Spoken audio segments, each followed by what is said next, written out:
Whenever we talk about making progressive change in this country, we often find ourselves confronted with the same question, which is, well, that's all very well and good if you're in Queens or the Bronx or Boston or wherever you might be, a hardcore Democratic district, let's say. What are we going to do to build progressive infrastructure, to promote progressive ideas and support for them in rural America? We always seem to find ourselves confronting that question. Well, my next guest has some thoughts on that, and even better, she and her colleagues have been doing something about that, and they wrote an article recently, which I found in Dissent magazine. That's Dissent, by the way. Now, Kate Logan is a feminist, social, and political theory scholar. She's worked a lot in the areas of, and studied a lot in the areas of family policy, participatory democracy, human rights. She also has a background in labor and community organizing, among other things. She works for a group she's based in Vermont, but a group in Vermont and New Hampshire called Rights and Democracy, and they've been working in rural America. So she joins us now. First of all, Kate Logan, thanks for coming on the program. Thanks. I'm really happy to be here. And we are delighted to have you. So let me start with this. Just to get a little background, what does Rights and Democracy do? Rights and Democracy is a multi-issue grassroots organization based in New Hampshire and Vermont. Started in Vermont in 2015. And we organize around issues that our communities care about. We build regional chapters that are member-led. And we were founded with the explicit purpose of building people's political power in our local communities at the local, statewide, and national level. And so we recruit, train, and endorse local and statewide candidates. And we also participate in 2 national networks that have similar missions and have affiliated organizations in almost every state in the country. So the second question I wanted to ask you, Kate, is there's a misconception in some parts of this country about, for example, Vermont. That there's a sense, well, they elected Bernie, it's liberal, it's maybe countercultural, people think of it that way. But both Vermont, correct me if I'm wrong, my understanding is that both Vermont and New Hampshire are heavily rural. And in fact, for example, Bernie's predecessor in the Senate was a Republican. They do elect Republicans sometimes. New Hampshire has oftentimes, believe they have at least one Republican senator now. But when we talk about, even though they're in the Northeast, New Hampshire and Vermont, there are big parts of these states, at least, that are very rural and perhaps with some of the cultural and political associations that comes with them. Am I right about that? Oh, yeah, absolutely. Both New Hampshire and Vermont are heavily rural. We have different economic histories than other parts of New England, more similar to Maine than, for example, Massachusetts. So we don't have that industrial history, more agricultural, forestry, and other kinds of products like that. Considerably less dense in terms of population. The largest city in Vermont is 42,000 people. That's the city that Bernie Sanders became mayor of back in 1981. And that's the largest city in the entire state of 640,000 people. We have Republican governors in both states. We just recently won back Democratic majorities in both chambers in New Hampshire, and worked really hard, as we talk about in the article, recently in Vermont to build progressive supermajorities in both houses in the Vermont legislature, so that we can actually get some progressive legislation passed. So despite our our congressional delegations in both states. It was not very long ago that Vermont, at the statewide level, was a supermajority Republican legislature with a Republican governor. Now we have a Republican governor and Democratic legislatures. But I would say that our economic policy compared to some of the more progressive parts in the country is very moderate. You said something very interesting in this article, and I want to read it to you, if I may, and then just ask you to talk with us a little bit about it. You wrote, you and your co-author wrote, as organizers with extensive experience working in these kinds of communities, the kinds that you just developed, we often confront a familiar set of challenges when trying to build grassroots organizations that can sustain a progressive movement in rural America. Change takes time, and that means resources to fund staff and the kind of community organizing that unpacks decades of trauma, alienation, and anger and turns that energy into solutions that are empowering and equitable. Now, that to me is really important stuff, Kate, for a couple reasons. One, multiple reasons, of course, but one of them is that I think that very few people outside of these communities, perhaps, or certainly not enough people, understand the kinds of trauma, alienation, and anger that you and your associates are working to overcome. I think there's this kind of stereotype, particularly of rural white people, and the rural populations in these states are largely white, although that's not true of all rural peoples, of course, as you know. But if you would, please just talk for a second about those decades of trauma, alienation, and anger. Sure. I mean, I'm in my 40s, so I'm part of that generation of folks that has come of age in the era of globalization and free market global economic policy that has really eliminated our competitive advantage in the United States. And in addition to more and more people moving to urban centers to get jobs in the global economy, the products of rural America are considerably less valuable on the world market than they once were. And so people have been suffering economic stagnation and a lack of investment in their local communities and the broader infrastructure for a couple generations at this point. And they're mad. People are mad. I think the tendency is to interpret that anger in terms of some of the symptoms of that, and not realize that folks in rural communities are tired of being ignored and they want change.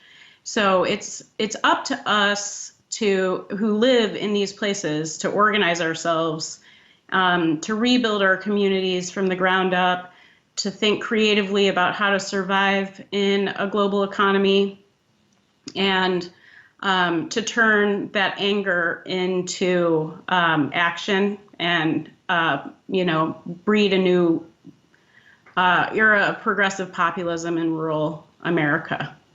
And again, we're talking with Kate Logan, with Rights and Democracy Vermont. You go on to say, Kate, and thank you for that, that was very well stated. You go on to say, much more than bastions of Trump-loving conservatism, rural communities are home to people who feel a contempt for the status quo, very interesting, that transcends the results of national elections and persists regardless of the party in power. So what, for example, you guys, when you're out organizing, what I hear in that is the despair that comes with no narrative you see in your head as a rural person that envisions, that lays out a path for a better life for you or your children or your friends or your community. So what is the story of hope if that's actually the way you operate, what is the story you begin with to tell these people,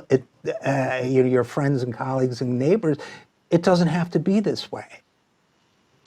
Yeah, I mean, I think that we're working to build that story with the folks that we're organizing with in our communities.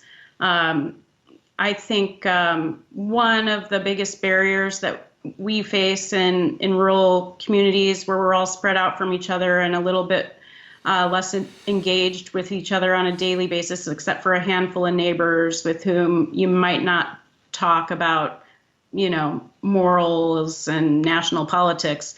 And Kate Hess-Pace, who we included in this article from Indiana, who's the director of Hoosier Action, I think references this, that we face a barrier of the narrative that's being shared on Fox News that taps into that kind of rural anger and, distaste for the status quo, and provides a reactionary narrative. So we, instead of expecting people to be able to instantly replace that kind of picture of the world with a whole new picture of the world, we just work with people on fixing problems right in their own backyards and in their own state. And then as we develop people's renewed capacity for civic engagement and a belief that we can change things in our own communities, then we start talking a little bit bigger picture. And we're not working alone. There are a lot of other organizations working in our states, doing good work, very often focused on a single issue and less focused on building political power. So we all work together to do this kind of work in our communities to rebuild and actually create for the first time a vision for what thriving communities can look like in rural America going forward, because nobody's figured out what that's going to look like yet. Yeah, and it's such an interesting challenge and an important one. As you know, American history has precedent for this, right? We had the 19th century. We had the populist movements, the Farmer Labor Party. We had granges and land grant colleges were created with the help of local communities. We do have a history of rural Americans working together to build their own institutions, and it sounds to me like a big part of your work is showing people that their lives can get better, perhaps by organizing something. I don't know what exactly, but maybe a community project or something. Is that right? Well, I'd say we are not the kind of organization that works as directly on projects that have an immediate impact. We do partner with organizations that do that kind of work. We are more geared towards reshaping the narrative. So the kinds of organizing that we'll do with folks in our communities is around issues. Short-term issue campaigns that we can move the ball on now, not Green New Deal in our community or something like that, but thinking through how we can address the fact that the largest industrial sector in many of our communities is the service sector, which is low-paying jobs. So what are we going to do about that without eliminating small businesses in our community? So how can we work together to raise the floor on working conditions and also make sure that we have resilient local economies? And so we focus more on the public policy side. And then in addition to that, very often what that takes to build out those public policy campaigns is a lot of education about those issues. So we're giving people mini educations on economics, things that are easy to understand. We organize around healthcare. We organize around the overdose crisis. And we organize around local and statewide policies that can help us move towards a more progressive way to manage those problems in our communities. And another thing that we very often have to do in order to get all the way to implementation on some of those policy campaigns is to make sure that we have the right folks in office who can implement those policies, vote for them, and then ensure that they're implemented. So that leads back to that grassroots candidate recruitment, training, endorsement, and then helping those candidates win those races. So we're more on the issue education, issue outreach, and political infrastructure, progressive political infrastructure building side of things, whereas our partners are more oriented towards direct service projects that immediately improve the local community. But we're all working together. Well, that's good. And I guess my final question for you, Kate Logan, would be, as you have said in your article, you and your colleagues are in it for the long haul, and it's a long-term project. So I guess my question to you would be, are you optimistic? Are you uncertain? How do you keep your energy going and motivate yourself every day? I ask a lot of people that question, and I'm just curious how you, or perhaps you and your colleagues, would answer that. That's a great question. I think everybody finds their motivation a little bit differently, but I think it's all because we've been directly impacted by these issues in one way or another. And we want to see the change in our communities, not just for ourselves, but for the people that we love and our children and hopefully our grandchildren. And we know that if we don't do it, no one else is going to do it. As we say in the article, the kind of resources that you need to do this community organizing are pretty extensive. You need to be able to get down long dirt roads to talk to people, and you need gathering spaces and things like that. That takes a lot of time, a lot of energy. It's a long road. But I mean, in addition to the long-term hopes that we're going to be able to see progressive values restored to rural America, we also have like the immediate everyday benefit of seeing people get more hope again, find community with each other, realize that there are other people that they can work together with in their communities that aren't beholden to the Fox News narrative. So every day there are little victories, constantly, and then we're all in the same boat together, and we care about each other a lot. So we want to see this work. Well, what a great answer. And before I let you go, where can people go to find out more about your organization? Sure thing. In Vermont, our web address is radvt.org, radvt.org. And in New Hampshire, it's radnewhampshire.org, radnh.org. Well, Kate Logan of Rights and Democracy Vermont, thanks so much for all the great work you do, and thanks for coming on the program. Oh, it's my pleasure. Thanks so much.